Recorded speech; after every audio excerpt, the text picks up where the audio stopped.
Good morning, girls. Hope all are safe at your homes. I am K. Sushila, lecturer in Computer Science Department, subject Cloud Computing for 3rd BSc Computer Science Cluster students. Unit 1 Cloud Computing Overview. The syllabus of Unit 1 are Origins of Cloud Computing, Cloud Components, and Essential Characteristics. Okay, these are the three topics in Unit 1. Now, in my first video, I am going to explain about introduction to cloud computing and origins of cloud computing. Okay, let's start the introduction to cloud computing. So, what is cloud computing? Okay, so cloud computing is the delivery of computing services such as servers, storage, databases, networking, software, analytics, intelligence, and more over the cloud. Okay, and cloud computing it is a set of services. Okay, we can access these services with the help of internet. Okay, so cloud computing is a set of services. ఏంటి ఆ services ఏంటి? Servers కానీ, storage కానీ, databases కానీ, networking కానీ, okay, ఏవైతే services ఉన్నాయో ప్రతి సర్వీసెస్ని కూడా మనం ఏం చేయొచ్చు అంటే ఇంటర్నెట్ సహాయంతో యాక్సెసింగ్ చేయొచ్చు. దాన్ని ఏమంటున్నామంటే cloud computing, which is a set of services. Okay, so if you observe in this picture, girls, if you observe all the users, okay, all the users are accessing resources within the cloud with the help of internet. Okay, here in this cloud, here we have three services: application, infrastructure, storage. Okay, ఈ మూడే కాకుండా చాలా services ఉంటాయి. Networks, okay, softwares, intelligence, okay, different types of services అన్ని కూడా క్లౌడ్లో ఉంటాయి. So users ఏం చేస్తారంటే వాళ్ళకి ఏ టైప్ ఆఫ్ సర్వీస్ కావాలో ఆ టైప్ ఆఫ్ సర్వీసెస్ని ఇంటర్నెట్ సహాయంతో యాక్సెస్ చేస్తారు. దాన్ని మనం ఏమంటున్నామంటే క్లౌడ్ కంప్యూటింగ్ అంటున్నాం. ఓకే, ఇలా క్లౌడ్లో ఉన్న ఏవైతే సర్వీసెస్ ఉన్నాయో వాటన్నిటిని యూజర్స్ కనుక యూజ్ చేసుకోవాలి అంటే కనుక వాళ్ళ దగ్గర ఖచ్చితంగా ఎయిదర్ డెస్క్టాప్ కానీ, ల్యాప్టాప్ కానీ, మొబైల్స్ కానీ, ఏదో ఒక పర్సనల్ డివైస్ ద్వారా కానీ వాళ్ళకి నెట్ కనెక్షన్ ఉంటే చాలు. క్లౌడ్లో ఉన్న ప్రతి రిసోర్సెస్ని కూడా వాళ్ళు ఏం చేయొచ్చు అంటే యాక్సెసింగ్ చేసుకోవచ్చు. ఓకే, క్లౌడ్లోని రిసోర్సెస్ని యాక్సెసింగ్ చేసుకోవచ్చు అని చెప్తున్నాను. అంటే ఎలా అంటే ఫర్ ఎగ్జాంపుల్ ఇప్పుడు మనకి ప్రతి మంత్ ఎలక్ట్రిసిటీ బిల్ వస్తుంది, అవునా కదా? ఇప్పుడు మనం కరెంట్ ఎంతైతే యూజ్ చేసుకున్నామో ఆ కరెంట్ యూజ్ చేసుకున్న దానికి మనం మనీ పే చేస్తున్నామా లేదా? జస్ట్ లైక్ అవునా, ప్రతి మంత్ మనకి ఎలక్ట్రిసిటీ బిల్ వస్తుంది. సో మనం ఆ కరెంట్ ఎంతైతే యూజ్ చేసుకున్న దానికి రెంట్ మనం పే చేస్తున్నామా లేదా? అలాగే క్లౌడ్లో కూడా చాలా different types of computing resources ఉంటాయి. ఓకేనా, సర్వర్స్ ఉంటుంది, స్టోరేజ్ ఉంటుంది, అప్లికేషన్స్ ఉంటాయి, సాఫ్ట్వేర్ ఉంటాయి, చాలా రకరకాల మన కంప్యూటింగ్ సంబంధించిన సర్వీసెస్ అని రకరకాల సర్వీసెస్ ఉంటాయి. సో యూజర్ ఏం చేయొచ్చు అంటే తనకు నచ్చిన సర్వీస్ని రెంట్కి, ఓకేనా, అండర్లైన్ చేయండి అమ్మ, తనకు నచ్చిన సర్వీస్ని రెంట్కి తెచ్చుకొని, ఓకే, యూజ్ చేసుకొని మళ్ళీ తన యూసేజ్ అయిపోయిన తర్వాత ఎంతైతే యూజ్ చేసుకున్నాడో అంత మనీ పే చేస్తే చాలు. దాన్ని నేను ఏమంటున్నానంటే క్లౌడ్ కంప్యూటింగ్ అంటున్నాను. Okay, just like paying electricity bill or paying water bill. Okay, so ఇది కొంచెం కొత్తగా ఉంది కదా, latest technology present. Okay, all government sectors as well as big multinational companies also following this cloud computing because in order to save the money. ఓకేనా, ఎందుకు save చేసుకోవచ్చు అంటే ఇప్పుడు హార్డ్వేర్ కానీ, సాఫ్ట్వేర్ కానీ, ఒరిజినల్ సాఫ్ట్వేర్ అప్లికేషన్స్ కానీ, లేకపోతే hardware కానీ కొన్ని కాస్ట్లీ ఉంటాయి. అవన్నీ మనం కొనుక్కోలేము కదా. ఎస్, కొన్ని అప్లికేషన్స్కి కొన్ని కావాల్సి వస్తుంది. ప్రాసెసర్ కానీ, హై స్పీడ్ ప్రాసెసర్ కానీ, ఓకే, ఆ హార్డ్వేర్ కానీ, ఓకే, కొన్ని ఒరిజినల్ సాఫ్ట్వేర్స్ ఉంటాయి, అవి చాలా కాస్ట్ ఉంటాయి. అవన్నీ నేను కొనుక్కొని ఇన్స్టాల్ చేసుకోలేను కదా. సో అవన్నీ కొనుక్కోవాలంటే నాకు కాస్ట్ ఎక్కువ అవుతుంది. ఓకే, సో అలా కాస్ట్ అవ్వకుండా నా దగ్గర ఏది లేదో దాన్ని నేను రెంట్కి తెచ్చుకొని యూజ్ చేసుకొని, ఓకే, నా అవసరం తీరిపోయిన వెంటనే ఎంతైతే యూజ్ చేసుకున్నారో దానికి మనీ పే చేస్తే చాలుగా. ఓకే, అలా రెంట్ తెచ్చుకొని యూజ్ చేసుకున్నందుకు మనీ కూడా ఎక్కువగా ఉండదు. జస్ట్ హండ్రెడ్స్ ఆర్ థౌజండ్స్లో ఉంటుంది, హండ్రెడ్స్లో ఉంటుంది. పర్ అవర్కి 100 రూపీస్, పర్ 2 అవర్స్కి 200 rupees, depending upon the type of సర్వీస్ని బట్టి కాస్ట్, రెంట్, మనం తెచ్చుకున్న రెంట్ కూడా కాస్ట్ కూడా ఎంత ఉంటుందంటే లిమిటెడ్గానే ఉంటుంది. Even normal people can also rent these resources with in the cloud. Okay, that is the main purpose of using cloud computing. That means it is a collection of services, so you can rent these services via sitting at your home. Okay, అంటే మీరు ఇంట్లో కూర్చొని మీ phone ద్వారా కానీ, desktop ద్వారా కానీ, laptop ద్వారా కానీ మీరు క్లౌడ్లో ఉన్న రిసోర్సెస్, మీకు నచ్చిన రిసోర్సెస్ని రెంట్కి తెచ్చుకొని దాన్ని యూజ్ చేసుకొని, ఓకే, ఎంతసేపు అయితే యూజ్ చేసుకున్నారో దానికి మనీ పే చేస్తే చాలు. దాన్ని ఏమంటున్నానంటే క్లౌడ్ కంప్యూటింగ్ అంటున్నాను. కానీ ఇలా క్లౌడ్లో ఉన్న రిసోర్సెస్ని మీరు యాక్సెసింగ్ చేయాలి అంటే ఖచ్చితంగా మీకు ఏమి ఉండాలంటే ఇంటర్నెట్ కనెక్షన్ ఉండాలి. Okay, so that is the main purpose of using cloud computing. Yes, next one. Cloud computing provides an alternative to the on-premises data centers. Gus, here I have ఇక్కడ నేను data centre అనే ఒక వర్డ్ని చదివాను కదా. So the meaning of data centre means it is a collection of servers. Okay, data centre అంటే ఏంటి అంటే కనుక ఒక పెద్ద బిల్డింగ్ కానీ, లేకపోతే లార్జ్ నెంబర్ ఆఫ్ బిల్డింగ్స్ కానీ డిఫరెంట్ లొకేషన్స్లో ఉండొచ్చు. ఓకే, ఒకే బిల్డింగ్లో ఉండొచ్చు. అక్కడ నెంబర్ ఆఫ్ సర్వర్స్ ఉంటాయి, నెంబర్ ఆఫ్ స్టోరేజ్ డివైజెస్ ఉంటాయి, హార్డ్వేర్ ఎక్విప్మెంట్, చాలా ఎక్విప్మెంట్ అన్నీ ఉంటాయి. అలాంటి దాన్ని మనం ఏమంటున్నాం అంటే డేటా సెంటర్ అంటాం. ఓకే, అంటే మన పర్సనల్గా అలాంటి డేటా సెంటర్స్ని మనం మెయింటైన్ చేయడం కష్టం కాబట్టి, ఓకే, సో దానికి ఆల్టర్నేటివ్ అప్రోచ్ ఏంటి అంటే కనుక క్లౌడ్ కంప్యూటింగ్. ఎస్, ఎందువల్ల అంటే క్లౌడ్ కంప్యూటింగ్ ఎందువల్ల అంటే, ఫర్ ఎగ్జాంపుల్ ఇప్పుడు నేను కొత్తగా బిజినెస్ని స్టార్ట్ చేయాలనుకుంటున్నానమ్మా. కొత్తగా బిజినెస్ని స్టార్ట్ చేయాలంటే కనుక సిస్టమ్స్ కొనాలి, అవునా, మళ్ళీ ఆ సిస్టమ్స్ అన్నిటినీ ఇన్స్టాల్ చేయాలి, అవునా, ఏవైతే ఆపరేటింగ్ సిస్టమ్స్ ఉన్నాయో ఆపరేటింగ్ సిస్టమ్స్ అని ఇన్స్టాల్ చేయాలి.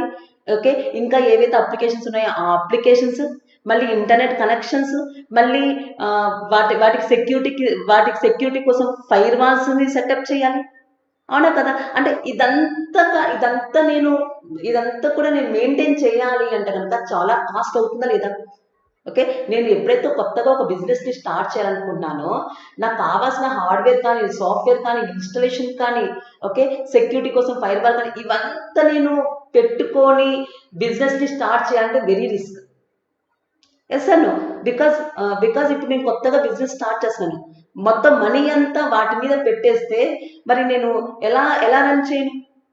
ఓకే, మళ్ళీ దాని తర్వాత స్టాఫ్ని తీసుకోవాలి, మళ్ళీ వాళ్ళకి ట్రైనింగ్ ఇవ్వాలి, ఓకే, మళ్ళీ వాళ్ళకి శాలరీస్ ఇవ్వాలి, ఏసీస్, ఓకే, ఇదంతా రిస్క్ లేకుండా మొత్తం అంతా క్లౌడ్కి వదిలేస్తే, అంటే క్లౌడ్లో ఏవైతే రిసోర్సెస్, ఓకే, నేను చెప్పిన హార్డ్వేర్ కానీ, సాఫ్ట్వేర్ కానీ, నేను చెప్పిన ప్రతి రిసోర్సెస్ని క్లౌడ్లో నుంచి రెంట్కి తెచ్చుకొని యూజ్ చేసుకుంటే, సో తక్కువ కాస్ట్తో నేను ఎటువంటి టెన్షన్ పడకుండా తక్కువ కాస్ట్తో ఆటోమేటిక్గా నా వర్క్ కంప్లీట్ అవుతుందా లేదా.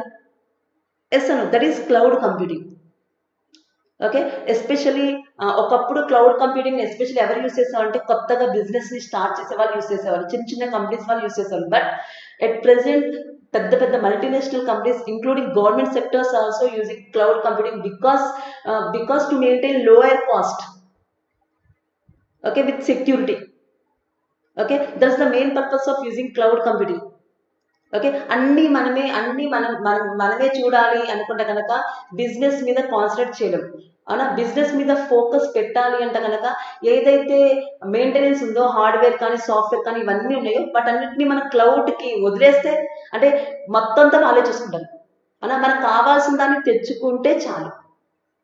ఓకే, ఆటోమేటిక్గా మనం బిజినెస్ మీద ఫోకస్ పెట్టచ్చు కదా, ఆటోమేటిక్గా మన బిజినెస్ ఇంప్రూవ్ అవుతుంది కదా. దాన్ని ఏమంటున్నానంటే క్లౌడ్ కంప్యూటింగ్ అంటున్నాను. ఓకే, చూడండి ఈ పారా ఇందాక నేను చెప్పినదే మీనింగ్ కూడా చూడండి ఒకసారి. Cloud computing provides an alternative to the on premises data centres. చెప్పిన డేటా సెంటర్ అంటే ఏంటంటే దాంట్లో చాలా సర్వర్స్ ఉంటాయి, స్టోరేజ్ డివైజెస్ ఉంటాయి, హార్డ్వేర్స్ ఉంటాయి, చాలా సిస్టమ్స్ ఉంటాయి, నెట్వర్క్స్ ఉంటాయి, చాలా ఉంటుంది. అలాంటి వాటన్నిటిని నేను పర్సనల్గా మెయింటైన్ చేయలేను. ఓకే, అదే దాన్ని ఎవరికి వదిలేయచ్చు, మనం క్లౌడ్ కంప్యూటింగ్కి వదిలేయచ్చు. Okay, with an on premises data centres. ఒకవేళ అలాంటి డేటా సెంటర్ని కనుక నేను మెయింటైన్ చేయాలంటే ఫస్ట్ చూడండి అమ్మా, ఫస్ట్ అవన్నీ సర్వర్స్ కానీ సిస్టమ్స్ కానీ హార్డ్వేర్ కానీ సాఫ్ట్వేర్ కానీ అవన్నీ నేను కొనాలి, మళ్ళీ నేను ఇన్స్టాలింగ్ చేయాలి. అవునా, ఇన్స్టాలింగ్ ఏమేం చేయాలి, హార్డ్వేర్ ఇన్స్టాల్ చేయాలి, మరి ఆపరేటింగ్ సిస్టమ్ ఇన్స్టాల్ చేయాలి. ఓకే, అండ్ అప్లికేషన్స్ ఏవైతే ఉన్నాయో ఆ అప్లికేషన్స్ కూడా తెచ్చుకోవాలి. Okay, net setting up the network, మళ్ళీ ఇంటర్నెట్ కనెక్షన్ ఇవ్వాలి. ఓకే, మళ్ళీ ఆ అప్లికేషన్స్కి సెక్యూరిటీ కోసం ఏవైతే ఫైర్ వాల్స్ ఉన్నాయో ఆ ఫైర్ వాల్స్ని కూడా మళ్ళీ నేను కనెక్ట్ చేయాలి, ఇన్స్టాల్ చేయాలి. ఓకే, అండ్ నా డేటా కోసం స్టోరేజ్ డివైజెస్ని కూడా కావాలి. అంటే ఇవన్నీ చేస్తే కానీ ఇవన్నీ నేను చేస్తే కానీ ఆఫీస్ రన్ అవ్వదు, అవునా కదా. ఇవన్నీ నేను మెయింటైన్ చేయాలంటే హై కాస్టే కాదు. ఎస్ అను. ఓకే, అలా కాకుండా వీటన్నిటిని క్లౌడ్కి వదిలేస్తే, ఓకే, వీటన్నిటిని క్లౌడ్కి వదిలేస్తే వాళ్ళు చూసుకుంటారు. క్లౌడ్లో ఉన్న వాళ్ళు వీటన్నిటిని చూసుకుంటారు. జస్ట్ మనకి ఏ సర్వీస్ కావాలో ఆ సర్వీస్ని మనం తెచ్చుకుంటే చాలు కదా. చూడండి, after doing all the setup we become responsible for maintaining it through its entire life cycle. అలా మొత్తం పైన చెప్పుకున్న వాటన్నిటిని సెటప్ చేశాక మళ్ళీ వాటిని మెయింటెనెన్స్ చేయాలా వద్దా? త్రూ అవుట్ లైఫ్ ప్రతిదాన్ని కూడా మనం ఏం చేయాలంటే మెయింటెనెన్స్ చేయాలి. ఎస్ అర్ నో. అంటే హార్డ్వేర్ కొనాలి, సాఫ్ట్వేర్ని కొనాలి, మళ్ళీ వాటిని ఇన్స్టాల్ చేయాలి, మళ్ళీ ఆ సాఫ్ట్వేర్స్కి సెక్యూరిటీ కోసం ఫైర్ వాల్స్ని ఇన్స్టాల్ చేయాలి, వాటి కాస్ట్. ఓకే, మళ్ళీ మనం మెయింటెనెన్స్ చేయాలి, స్టాఫ్ని రిక్రూట్ చేసుకోవాలి, మళ్ళీ ఆ స్టాఫ్కి ట్రైనింగ్ ఇవ్వాలి, శాలరీస్ ఇవ్వాలి. మళ్ళీ ఈ ఈ హార్డ్వేర్ కానీ సాఫ్ట్వేర్ కానీ మన పర్సనల్గా మనం మెయింటైన్ చేస్తే మళ్ళీ ఏసీస్ కావాలి, ఆ ఏసీస్ నుంచి వచ్చే current bills. So it is very two cost. Okay, and we cannot easily maintain. Okay, so maintenance responsibility అంతా మెయింటెనెన్స్ మీద చూస్తే మళ్ళీ మన ఫోకస్ బిజినెస్, మన మెయిన్ మన మెయిన్ ఏంటమ్మా, మన మెయిన్ గోల్ ఏంటమ్మా, మన బిజినెస్ బాగుండాలి. మన బిజినెస్ బాగుండాలంటే వీటి మీద ఫోకస్ చేస్తామా లేకపోతే బిజినెస్ మీద ఫోకస్ చేస్తామా? ఓకే, మనం బిజినెస్ మీద ఫోకస్ చేయాలంటే ఏదైతే ఈ సెటప్ అంత ఉందో అది క్లౌడ్కి వదిలేస్తే, ఓకే, సో వాళ్ళు చూసుకుంటారు. ఓకే, మనకు కావాల్సింది తెచ్చుకొని రెంట్కి తెచ్చుకొని వాడుకొని ఎంతైతే యూస్ చేసుకున్నా అంత మనీ పే చేస్తే హ్యాపీగా ఉంటుంది కదా. Okay, so that's all cloud computing. Yes, చూడండి, but if we choose cloud computing, a cloud vendor is responsible for the hardware purchase and maintenance. Okay, అలా కాకుండా మనం కనుక క్లౌడ్ కంప్యూటింగ్ని కనుక చూస్ చేసుకుంటే కనుక క్లౌడ్ వెండర్ అంటే ఎవరంటమ్మా, మనం క్లౌడ్ వెండర్ అంటే క్లౌడ్ ప్రొవైడర్, వెండర్ అంటే ప్రొవైడర్. అంటే మనం ఏ కంపెనీ నుంచి అయితే సర్వీసెస్ని ఆ రిసోర్సెస్ని తెచ్చుకుంటున్నామో, ఓకే, మొత్తం రెస్పాన్సిబిలిటీ అంతా వాళ్ళ కంపెనీదే. అవునా, ఏ cloud vendor is responsible for the hardware purchase and maintenance. Okay, నేను కనుక క్లౌడ్ కంప్యూటింగ్ని కనుక చూస్ చేసుకుంటే కనుక, ఓకే, ఏవైతే నేను చెప్పిన హార్డ్వేర్ కానీ ఆ సాఫ్ట్వేర్ కానీ అదంతా నేను కొనాల్సిన అవసరం లేదు, అదంతా నేను మెయింటైన్ చేయాల్సిన అవసరం లేదు. ఓకే, అదంతా ఎవరు కొంటారు, ఎవరు మెయింటైన్ చేస్తారు? క్లౌడ్ ప్రొవైడర్ మెయింటైన్ చేస్తారు. ఎందుకంటే వాళ్ళ యొక్క బిజినెస్ అది కదా. Okay, because they are not giving us free. వాళ్ళు మనకి ఫ్రీగా ఇవ్వట్లేదమ్మా. ఓకే, మనకి అద్దెకి ఇస్తున్నారు. ఏవైతే రిసోర్సెస్ వాళ్ళ దగ్గర ఉన్నాయో వాళ్ళ దగ్గర ఉన్న రిసోర్సెస్ని మనకి ఏం చేస్తున్నారు, రెంట్కి ఇస్తున్నారు. ఓకే, రెంట్కి ఇస్తున్నారు కాబట్టి దే ఆర్ వాళ్ళు కూడా మనీని ఎర్న్ చేస్తున్నారు. ఓకే, వాళ్ళు ఎర్న్ చేస్తున్నారు. ఓకే, అలాగే మనం కూడా ఆ హార్డ్వేర్ని కానీ కొనాల్సిన అవసరం లేదు, మెయింటెనెన్స్ చేయాల్సిన అవసరం లేదు. వాళ్ళ దగ్గర నుంచి రెంట్కి తెచ్చుకొని యూజ్ చేసుకుంటున్నాం కాబట్టి తక్కువ ఖర్చుతో మన వర్క్ కూడా ఫినిష్ అయిపోతుంది and we can freely focus on our business growth. That's the logic of cloud computing. Okay, and they also provides a wide variety of services, software as a service, as a platform of services. Okay, number of different types of services వాళ్ళు మీకు రెంట్కి ఇస్తున్నారు. Okay, చెప్పాను మీకు either storage కానీ, networks కానీ, servers కానీ, databases కానీ, అప్లికేషన్స్ కానీ, ఏది ఇంక్లూడింగ్ ఆపరేటింగ్ సిస్టమ్ కానీ, ఏ సర్వీస్ కావాలంటే ఆ సర్వీస్ని మీకు రెంట్కి ఇస్తున్నారు. Just like electricity bill and water bill. Okay, so రెంట్కి తెచ్చుకొని యూస్ చేసుకొని మళ్ళీ తిరిగి వాళ్ళకి యూస్ చేసుకున్నందుకు మనీ పే చేస్తే ఎంత హ్యాపీగా ఫీల్ అవుతాం. ఓకే, ఎక్కువ రెంట్ కూడా ఎక్కువ ఛార్జ్ అవ్వదమ్మా, జస్ట్ హండ్రెడ్స్లోనే ఛార్జ్ అవుతుంది. ఫర్ ఎగ్జాంపుల్ ఒక అప్లికేషన్ తెచ్చుకుంటే ఒక గంటకి 100 రూపీస్ అవ్వచ్చు. ఓకే, ఇంకొకటి ఏమో 200 రూపీస్ అవ్వచ్చు. జస్ట్ ఈవెన్ నార్మల్ పీపుల్ కూడా రెంట్కి తెచ్చుకోవచ్చు అనమాట. అంత తక్కువ ఖర్చుతో క్లౌడ్లో ఉన్న ప్రతి రిసోర్సెస్ని కూడా నీ సిస్టమ్కి ఇంటర్నెట్ ఫెసిలిటీ ఉంటే చాలు, క్లౌడ్లో ఉన్న ప్రతి రిసోర్సెస్ని కూడా నువ్వు ఏం చేయొచ్చు అంటే రెంట్కి తెచ్చుకొని యూస్ చేసుకొని నీ వర్క్ అయిపోయిన తర్వాత తిరిగి మనీ పే చేసేయచ్చు. That is cloud computing. Because girls, I am saying this repeatedly because you can understand what is cloud computing. Okay, starting video cloud computing అంటే మీకు ఒక క్లారిటీ వస్తే నెక్స్ట్ ఈజీగా అర్థమైపోతాయి. That's why I'm repeating more number of times. Okay, so చూడమ్మా, we can take any required services అని రండి.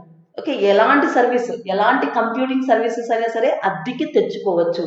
The cloud computing services will be charge based on usage అనా. సో ఎంత ఛార్జ్ చేస్తారంటే నువ్వు ఎంతసేపు అయితే యూజ్ చేసుకుంటావో నువ్వు యూజ్ చేసుకునే దాన్ని బట్టి వాళ్ళు ఏం చేస్తారంటే ఛార్జ్ చేస్తారు. చెప్పాను కదా, అది ఎక్కువగా ఉండదు, తక్కువలో ఉండదు. ఈవెన్ నార్మల్ పీపుల్ కూడా ఏం చేయొచ్చు అంటే రెంట్కి తెచ్చుకొని యూజ్ చేసుకోవచ్చు. కానీ యూజర్స్కి ఉండాల్సినది ఏంటి అంటే కనుక వాళ్ళ పర్సనల్ సిస్టమ్స్కి ఒక ఇంటర్నెట్ సహాయం ఉంటే చాలు. ఓకే, ఆటోమేటిక్గా క్లౌడ్కి కనెక్ట్ అయిపోయి అక్కడ ఉన్న సర్వీసెస్ని మీరు ఏం చేయొచ్చు అంటే రెంట్కి తెచ్చుకోవచ్చు. అండ్ గర్ల్స్, ఇంకొక విషయం ఏం చెప్తున్నానంటే అక్కడ ప్రతి దానికి కాస్ట్ ఉంటుంది. ఫర్ ఎగ్జాంపుల్ ఇప్పుడు ఫ్లిప్కార్ట్ అప్లికేషన్ తీసుకోండి అమ్మా.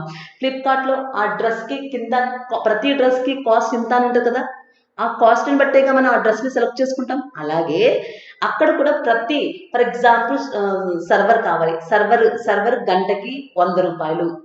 ఓకే, అలా కాకుండా అప్లికేషన్ ఉంది, ఒక అప్లికేషన్ యూస్ చేయాలంటే గంటకి 50 రూపాయలు అలా రాసి ఉంటుంది. ఓకే, ప్రతి సర్వీస్కి కూడా పర్ అవర్ ఇంత అని రాసి ఉంటుంది. దాన్ని బట్టి మనం చూస్ చేసుకోవచ్చు అనమాట. జస్ట్ లైక్ ఫ్లిప్కార్ట్లో డ్రెస్సెస్కి కాస్ట్ ఎలా అయితే ఉంటుందో అలాగే క్లౌడ్లో ఉండే ప్రతి రిసోర్సెస్ కూడా అక్కడ డిస్క్రిప్షన్ ఉంటుంది అనమాట, దీనికి ఇంత అని. సో దాన్ని బట్టి ఆ మనీని బట్టి కూడా మనం ఏం చేయొచ్చు అంటే యూస్ చేసుకోవచ్చు. That is cloud computing. Okay, so the main advantage of using cloud computing is low cost. Okay, తక్కువ ఖర్చుతో మనకు కావాల్సింది మనం రెంట్కి తెచ్చుకొని మన యూసేజ్ అయిపోయిన తర్వాత మనం యూజ్ చేసుకున్న దానికి మనీ పే చేస్తే చాలు. Just like electricity bill and water bill. Yes అన్న, ప్రతి నెల కరెంట్ బిల్ వస్తుంది. ఆ కరెంట్ బిల్ మనం ఎంతైతే వాడుకుంటామో అంత మనీ పే చేస్తున్నాం కదా, ఇది కూడా అంతే. ఓకే, ఎక్కడో క్లౌడ్లో ఎక్కడో ఉండే రిసోర్సెస్ని ఇంటర్నెట్ సహాయంతో నీకు నచ్చిన సర్వీస్ని నువ్వు ఏం చేయొచ్చు అంటే రెంట్కి తెచ్చుకొని యూజ్ చేసుకోవచ్చు. That is cloud computing. Okay, ఎందుకంటే ప్రతిదీ నేను కొనుక్కోవాలంటే చాలా ఖర్చుతో కూడుకున్న పని కొనుక్కోవాలి, మళ్ళీ వాటికి మెయింటెనెన్స్లు. ఎస్ అన్నో, సో ఇట్స్ వెరీ రిస్కీ. కాబట్టి రెంట్కి తెచ్చుకొని యూజ్ చేసుకున్న దాన్ని మళ్ళీ పే చేస్తే బెస్ట్ కదా. Okay, so low cost, and they will provide the services 24 hours into 7 days. Okay, ప్రతిరోజు 24 hours అవైలబిలిటీగా ఉంటుంది with security. They will provide the services with security. That is cloud computing. Okay, even though big multinational companies, even though our government sectors also following these cloud computing facilities, because in order to minimize our cost, ఖర్చు తగ్గించుకోవాలి, security ఉండాలి. Okay, ఖర్చు తగ్గించుకోవాలి, security ఉండాలి. Okay, నా business బాగా growth అవ్వాలి అనుకుంటే కనుక ఖచ్చితంగా ప్రతి ఒక్కరు దేనికి ఫాలో అవుతున్నారు అంటే క్లౌడ్ కంప్యూటింగ్కి ఫాలో అవుతున్నారు. Yes girls.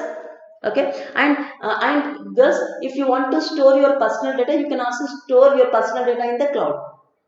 Okay, example ఏంటంటే గూగుల్ డ్రైవ్. సో గూగుల్ డ్రైవ్లో మీ పర్సనల్ డేటాని కూడా మీరు ఏం చేయొచ్చు అంటే స్టోర్ చేసుకోవచ్చు. వాళ్ళు ఎంత కెపాసిటీ ఫ్రీగా ఇస్తున్నారంటే వాళ్ళు 15 GB వరకు ఫ్రీగా ఇస్తున్నారమ్మా. ఓకే 15 GB వరకు కూడా నువ్వు ఏం చేయొచ్చు అంటే గూగుల్ డ్రైవ్లో యువర్ పర్సనల్ డేటాని నువ్వు ఏం చేయొచ్చు అంటే స్టోర్ చేసుకోవచ్చు.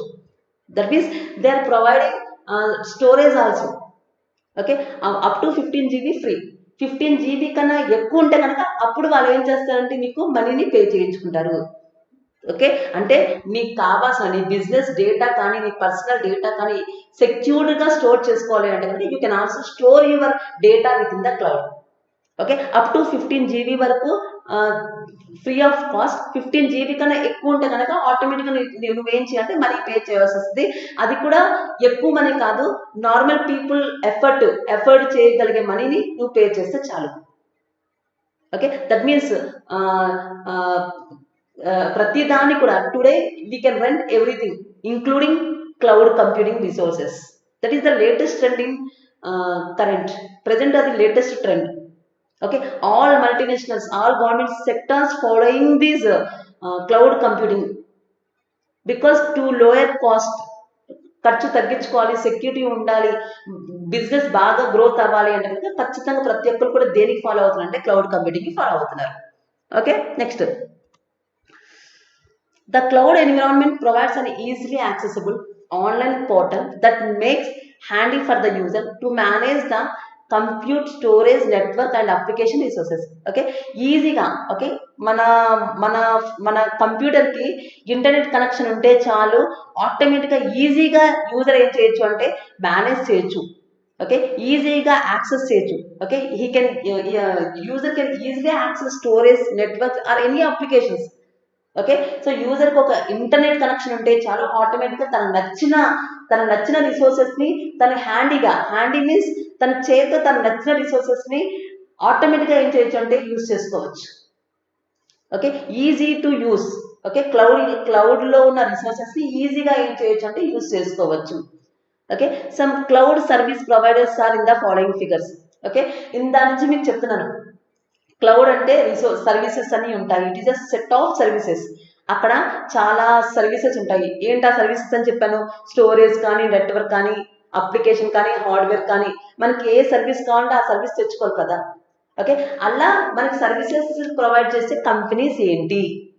ఓకే ఏ కంపెనీస్ మనకి క్లౌడ్ సర్వీసెస్ని ప్రొవైడ్ చేస్తున్నారు ఈ ఫిగర్లో ఉంది చూడండి. For example Microsoft Azure, VMware, rack space, Google Cloud, okay, Google, yes, IBM, yes, Amazon Web Services. So all these are the different types of cloud vendors. They are providing cloud services for the users. Okay ఇవే కాదు, ఇవి ఇంకా కొన్ని ఇంకా చాలా ఉన్నాయమ్మా. Okay ఇంచుమించు చాలా ఉన్నాయి. ఓకే ప్రతి రోజుకి ఎవరో కొత్త వెండర్స్ వస్తున్నారు. ఓకే వాళ్ళ యొక్క మెయిన్ గోల్ ఏంటి అంటే కనుక వాళ్ళ దగ్గర ఉన్న రిసోర్సెస్ని మనకి రెంట్కి ఇవ్వడం అనమాట. ఓకే సో అలా మీకు నచ్చిన క్లౌడ్ ప్రొవైడర్ని మీరు చూస్ చేసుకొని, మీకు నచ్చిన క్లౌడ్ ప్రొవైడర్ని మీరు సెలెక్ట్ చేసుకొని వాళ్ళ దగ్గర రిసోర్సెస్ని నువ్వు ఏం చేయొచ్చు అంటే ఈజీగా యాక్సెసింగ్ చేయొచ్చు. అలా యాక్సెసింగ్ చేయాలి అంటే కనుక ఖచ్చితంగా నీకు ఏముండాలంటే ఇంటర్నెట్ కనెక్షన్ ఉండాలి. ఓకే ఫర్ ఎగ్జాంపుల్ ఇక్కడ చూడమ్మా, ఇక్కడ నాకు గూగుల్ క్లౌడ్ ఉంది అంటే నాకు గూగుల్ వాడు అంటే ఇష్టము. అంటే గూగుల్ క్లౌడ్లో ఉన్న సర్వీసెస్ని నేను యూటిలైజ్ చేసుకోవాలనుకుంటున్నాను. ఆటోమేటిక్గా నువ్వేం చేయాలి? గూగుల్ క్లౌడ్లోకి వెళ్ళి www.googlecloud.com అని కొట్టి ఓకే దాంట్లో రిజిస్టర్ అయిపోతే ఆటోమేటిక్గా అక్కడ ఉన్న సర్వీసెస్ అన్ని చూపిస్తుంది. ఆ సర్వీసెస్ అన్నిటిని మీరు ఏం చేయొచ్చు అంటే యూటిలైజ్ చేసుకోవచ్చు. Okay all these are the some of the different types of companies that are providing cloud services to the users. Okay next one. Okay so that's all about introduction to cloud computing. So before going to origin of cloud computing, so what is cloud computing? Cloud computing అంటే set of services. Okay ఏంటి ఆ services ఏంటి? Servers కానీ, networks కానీ, storage కానీ, వీటన్నిటిని మనం internet సహాయంతో అద్దెకి తెచ్చుకొని యూస్ చేసుకొని ఓకే ఎంతసేపు అయితే యూస్ చేసుకున్నామో దానికి మనీ పే చేస్తే చాలు, దాన్ని మనం ఏమంటున్నాం అంటే క్లౌడ్ కంప్యూటింగ్. ఎస్ మా సో దీనివల్ల అడ్వాంటేజెస్ ఏంటి? లో cost, okay security and 24/7 hours availability. Okay and we can maintain our business మన బిజినెస్ గ్రోత్ని కూడా మనం బాగా పెంచుకోవచ్చు. Okay so that's all about introduction to cloud computing. Yes girls, next one, origin of cloud computing. The meaning of origin means history అన్న origin అన్న ఒకటేనమ్మా. Okay, అసలు cloud computing అనే concept, okay, అంటే కంప్యూటింగ్ రిసోర్సెస్ని కూడా అద్దెకి ఇవ్వచ్చు అనే థాట్ అసలు ఎప్పుడు మొదలైంది, ఎలా మొదలైంది? ఓకే, చూడండి. Before emerging the cloud computing there was client server computing. Okay, cloud computing కన్నా ముందు ఏముంది అంటే కనుక క్లయింట్ సర్వర్ కంప్యూటింగ్ ఉంది. మీకు ఆల్రెడీ తెలుసమ్మా క్లయింట్ సర్వర్ ఆర్కిటెక్చర్ అంటే ఏంటో. Okay, which is a basically a centralized storage in which all the software applications, all the data and all the controls are reside on the server side. Okay, cloud computing కంటే ముందు client server computing ఉందమ్మా. Client server computing అంటే ఏంటి? మొత్తం అన్ని software applications కానీ, అంత data కానీ, మొత్తం కంట్రోల్స్ కానీ అన్నీ ఎక్కడ ఉంటాయంటే కనుక ఓన్లీ సర్వర్లోనే ఉంటాయి. కరెక్టా కదా? Client server. ఓకే, క్లయింట్స్ అందరూ సర్వర్కి కనెక్ట్ అయి ఉంటారు. ఓకే, అంటే మొత్తం డేటా కానీ, లేకపోతే సాఫ్ట్వేర్ కానీ, లేకపోతే కంట్రోలింగ్ మొత్తం సర్వర్ సైడేగా ఉండేది. Yes R no? Okay, next one. If the single user want to access specific data or run a program, she need to connect a server and then gain the appropriate access. Then she can do her business. Ana, for example, ఒక యూజర్కి, ఒక క్లయింట్కి సర్వర్లో ఉన్న డేటాని access చేయాలి అంటే ఖచ్చితంగా ఆ client సర్వర్కి connect అవ్వాలి. సర్వర్కి కనెక్ట్ అయిన తర్వాతనేగా సర్వర్లో ఉన్న డేటాని యాక్సెస్ చేయగలదు. Yes or no? అంటే ఒక సింగిల్ యూజర్కి, ఓకే, ఒక సింగిల్ యూజర్ కూడా డేటాని యాక్సెసింగ్ చేయాలంటే ఖచ్చితంగా తను ఏం చేయాలంటే సర్వర్కి కనెక్ట్ అవ్వాలి. సర్వర్కి కనెక్ట్ అయ్యాకే సర్వర్లోని ఇన్ఫర్మేషన్ యాక్సెస్ చేయాలి. ఓకే, అలాంటి ఆర్కిటెక్చర్ని మనం ఏమంటున్నాం అంటే క్లయింట్ సర్వర్ ఆర్కిటెక్చర్ అంటున్నాం. That means all the clients are connected to the server, centralised server. Okay, so మొత్తం కంట్రోలింగ్ అంతా సర్వర్లోనే ఉంటుంది. ఓకే, ఒక క్లయింట్కి డేటా కావాలంటే ఖచ్చితంగా సర్వర్ కనెక్ట్ అయ్యి సర్వర్లో ఉన్న డేటాని వాళ్ళు ఏం చేయాలంటే యాక్సెస్ చేయాలి. ఒకవేళ సెంట్రలైజ్ సర్వర్ కనుక ఫెయిల్ అవుతే కనుక all the clients connected to the server will also fail. Yes, okay, so that is about client server computing. So cloud computing కన్నా ముందు క్లయింట్ సర్వర్ కంప్యూటింగ్ వచ్చిందనమాట. ఓకే, నెక్స్ట్ దెన్ ఆఫ్టర్ తర్వాత ఏమొచ్చింది? Distributed computing. Okay, so already మీకు distributed system start అయింది కదమ్మా. Okay, so distributed computing came into picture where all the computers are networking together and share the resources when needed. So distributed, the meaning of distributed means sharing kada. So distributed system lo anni systems ఒక దాంతో ఒకటి connect అయి ఉంటాయి కదా. Okay, by అలా connection ఉండటం వల్ల రిసోర్సెస్ని ఏం చేయొచ్చు అంటే షేరింగ్ చేసుకోవచ్చు. That means before cloud computing we have two technologies. One technology is client server computing and other technology is distributing systems. Yes, okay, next slide చూడండి. Okay, later okay, on the basis of above computing, later they were emerged of cloud computing concepts that later implemented. Okay, so client server computing తర్వాత distributed system తర్వాత మనకి implement అయిన new technology ఏంటి అంటే కనుక cloud computing. Okay, అసలు cloud computing అనే thought ఎలా వచ్చింది? ఓకే, అసలు హార్డ్వేర్ కానీ సాఫ్ట్వేర్ కానీ రెంట్కి ఇవ్వాలి అనే కాన్సెప్ట్ అసలు ఐడియా ఎలా వచ్చింది? ఎస్ అన్నా? సో ఇంట్రెస్టింగ్ పాయింట్ కదా. సో చూడండి, ఎట్ అరౌండ్ ఇన్ 1961 అంటే 1961లోనే వీళ్ళకి ఐడియా వచ్చిందంట. చూడండి, 40 years, 4 decades before, John McCarthy suggested in a speech in MIT that computing can be sold like a utility just like a water or electricity. So చూడమ్మా, 1961లోనే John మెక్చార్టీ అని అతనికి ఒక idea వచ్చిందంట. ఇప్పుడు వాటర్ బిల్లు, ఎలక్ట్రిసిటీ బిల్లు మనం ఎంతైతే రెంట్కి use చేసుకున్నామో, ఎలా అయితే బిల్ పే చేస్తున్నామో, అలాగే కంప్యూటింగ్ రిసోర్సెస్ని కూడా మనం అద్దెకి ఇవ్వచ్చు కదా అనే ఒక థాట్ వచ్చింది ఏఎల్లో 1961లో. ఎవరికి? జాన్ మెక్చార్టీకి. ఓకే, ఇప్పుడు మనం కరెంట్ బిల్లు, వాటర్ బిల్లు కడుతున్నాం కదా, కరెంట్ బిల్లు ప్రతి మంత్ వస్తుంది, అవునా కదా? సో ఎంతైతే వాడుకున్నాం అంతేగా మనీ పే చేసేది. అలాగే కంప్యూటింగ్ రిసోర్సెస్ని కూడా అలాగే అద్దెకిస్తే, ఓకే, ఎంతసేపు అయితే వాడుకున్నారో అంత మనీ కలెక్ట్ చేసుకుంటే బాగుంటుంది కదా అని ఐడియా ఎవరికి వచ్చిందంటే జాన్ మెక్చార్టీకి వచ్చింది. ఏఏలో అంటే 1961. సో 4 decades ముందే వీళ్ళకి వచ్చినట్టే కదా ఐడియా. ఎస్ అన్నో? ఇలాంటి ఐడియా అనేది న్యూ ఐడియా కదా. So it was brilliant idea, but like all brilliant ideas it was ahead of its time. కానీ ఎంత మంచి ఐడియా అయినా టైం రావాలి కదా. ఎందుకంటే ఇంత టెక్నాలజీని ఇంప్లిమెంట్ చేయాలంటే 1961లో ఇంటర్నెట్ కనెక్షనే సరిగా లేదు, అవునా? అప్పుడు సిస్టమ్స్ కానీ సర్వర్స్ కానీ అంత నాలెడ్జ్ ఎవరికి లేదు, అంత టెక్నాలజీ లేదు. ఐడియా ఉంది కానీ దాన్ని ఎలా ఇంప్లిమెంట్ చేయాలో అప్పటికి ఎవరికి ఐడియా లేదు. ఓకే, దేనికని టైం రావాలి కదా. So as for the new next few decades కొన్ని సంవత్సరాల తర్వాత despite interest in this model the technology simply was not ready for it. అవునా? సో మీరు గమనిస్తే కనుక జాన్ మెక్చార్టీ అన్న అతనికి 1961లో ఓకే అలా కంప్యూటింగ్ రిసోర్సెస్ ని అద్దెకి ఇవ్వాలి అనిపించింది. అవునా? Best idea. కాకపోతే ఏంటి అంటే కనుక టైం రావాలి. ఎందుకంటే కనుక ఆ బెస్ట్ ఐడియాని ఇంప్లిమెంట్ చేయడానికి అప్పుడు ఆ కాలంలో టెక్నాలజీ సపోర్ట్ చేయలేదు. ఓకే, కొన్ని సంవత్సరాలు గడిచింది.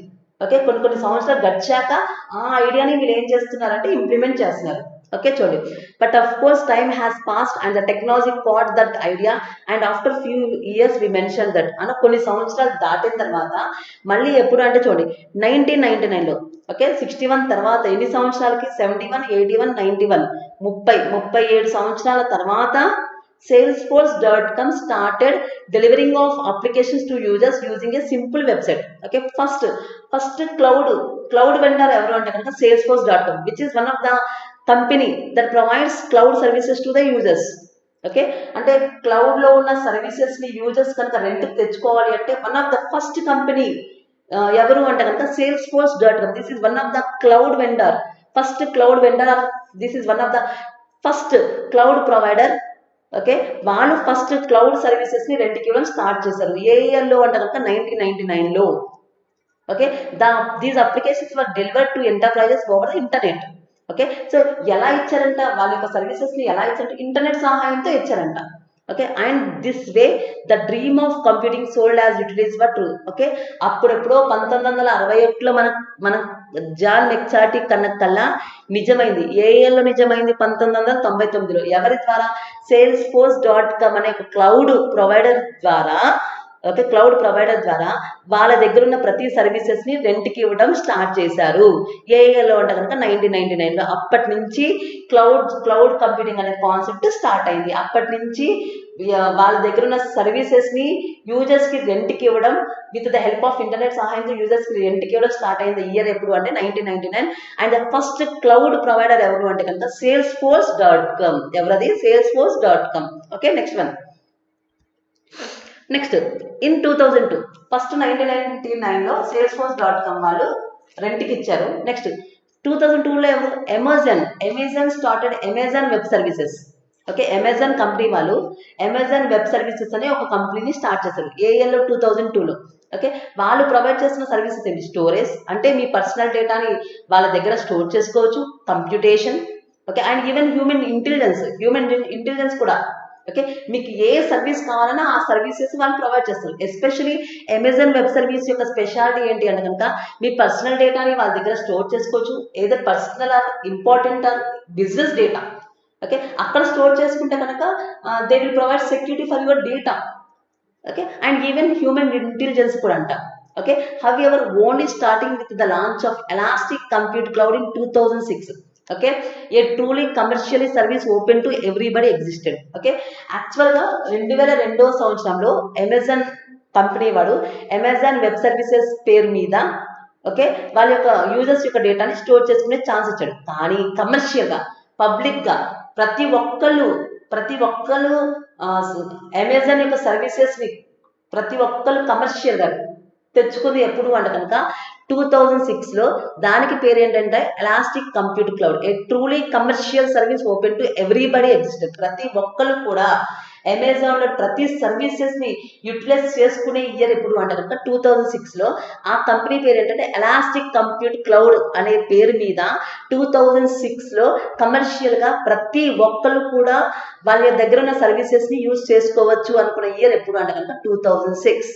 సో ఫస్ట్ salesforce.com 1999లో. నెక్స్ట్ 2006లో అమెజాన్ వాడు. ఎస్, నెక్స్ట్ చూడండి 2009లో Google apps also started to provide cloud computing enterprise applications. అలా గూగుల్ యాప్స్ అంటే గూగుల్ కంపెనీకి సంబంధించింది కదా. 2009లో గూగుల్ వాడు కూడా వాళ్ళ దగ్గర ఉన్న సర్వీసెస్ని రెంట్కి ఇవ్వడం స్టార్ట్ చేశాడు. Okay, of course all big players are present in the cloud computing evolution. Okay, not only Amazon, not only Google, not only Salesforce, పెద్ద కంపెనీస్ అన్నీ కూడా క్లౌడ్ సర్వీసెస్ ని ప్రొవైడ్ చేయడానికి చాలా ముందుకు వచ్చినాయి అంట. ఓకే, అందులో కొంతమంది చూడండి. ఇన్ 2009 మైక్రోసాఫ్ట్ చూడండి అమ్మా, Microsoft launch Windows Azure and companies like Oracle and HP have all join the game. చూడండి, ఎప్పుడైతే ప్రతి ఒక్కరు క్లౌడ్ క్లౌడ్ క్లౌడ్ అంటున్నారో పెద్ద పెద్ద కంపెనీస్ కూడా సర్వీసెస్ని వాళ్ళ సర్వీసెస్ని ఇవ్వడానికి ముందుకు వచ్చినాయి. అలాంటి ఒక పెద్ద కంపెనీ ఏంటి మైక్రోసాఫ్ట్. 2009లో మైక్రోసాఫ్ట్ కూడా క్లౌడ్ ప్రొవైడర్ కింద మారి వాళ్ళ దగ్గర సర్వీసెస్ని రెంట్కి ఇవ్వడం స్టార్ట్ చేసి, including Oracle, HP, all this proves that today cloud computing has became main stream. Okay, దీన్ని బట్టి మీకు ఏమర్థమవుతుందంటే ప్రజెంట్ ప్రతి ఒక్కరు కూడా దేని యూస్ చేస్తున్నారంటే క్లౌడ్ కంప్యూటింగ్ యూస్ చేస్తున్నారు అని అర్థమైంది. Okay, so that's all about history of cloud computing or origin of cloud computing. Okay, so ఏం చెప్పుకున్నాము origin of cloud computing. So cloud computing కంటే ముందు క్లయింట్ సర్వర్ ఆర్కిటెక్చరు అలాగే డిస్ట్రిబ్యూటెడ్ సిస్టమ్ వచ్చింది, తర్వాత క్లౌడ్ కంప్యూటింగ్ వచ్చింది. సో క్లౌడ్ కంప్యూటింగ్ అనే thought అంటే కంప్యూటింగ్ రిసోర్సెస్ని రెంట్కి ఇవ్వచ్చు, just like current bill or electricity bill లాగా చేయొచ్చు అనే థాట్ ఫస్ట్ ఐడియా ఎవరికి వచ్చిందమ్మా? జాన్ మెక్చార్ట్కి. ఏ ఇయర్లో? 1961లో. అవునా? కానీ ఆ ఐడియా అప్పుడు ఇంప్లిమెంట్ అయ్యిందా? లేదు. ఓకే, టెక్నాలజీ అప్పట్లో అంత టెక్నాలజీ లేదు కాబట్టి ఆ ఐడియా ఇంప్లిమెంట్ అవ్వలేదు. అది ఇంప్లిమెంట్ చేయడానికి ఎప్పుడు ఇంప్లిమెంట్ అయ్యింది అంటే 1999లో salesforce.com ఫస్ట్ సర్వీసెస్ని రెంట్కి ఇచ్చారు. Okay, after salesforce.com next company ఎవరమ్మా? Amazon. So Amazon elastic compute cloud అనే దాని ద్వారా 2006లో కమర్షియల్గా ప్రతి ఒక్కరికి వాళ్ళ దగ్గర ఉన్న సర్వీసెస్ని రెంట్కి ఇవ్వడానికి స్టార్ట్ చేశారు. దాని తర్వాత 2009లో గూగుల్ యాప్స్, ఈవెన్ మైక్రోసాఫ్ట్, పెద్ద పెద్ద కంపెనీస్ మైక్రోసాఫ్ట్, ఒరాకిల్, హెచ్పి ప్రతి ఒక్కళ్ళు కూడా క్లౌడ్ ప్రొవైడర్స్ కింద మారి వాళ్ళ దగ్గర ఉన్న సర్వీసెస్ని రెంట్కి ఇవ్వడం స్టార్ట్ చేశారు. ఓకే, సో మ్యాక్సిమం ప్రతి పెద్ద కంపెనీస్ కూడా ఇలాగే స్టార్ట్ చేస్తారు. Because how benefits of cloud computing, ఎంత క్లౌడ్ కంప్యూటింగ్ వల్ల ఎంత యూజ్ ఉందో అర్థం చేసుకొని ప్రతి ఒక్కళ్ళు కూడా క్లౌడ్ కంప్యూటింగ్ మీద స్టార్ట్ చేయడానికి ట్రై చేస్తున్నారు. Okay, so that is the history of cloud computing. Okay, thank you.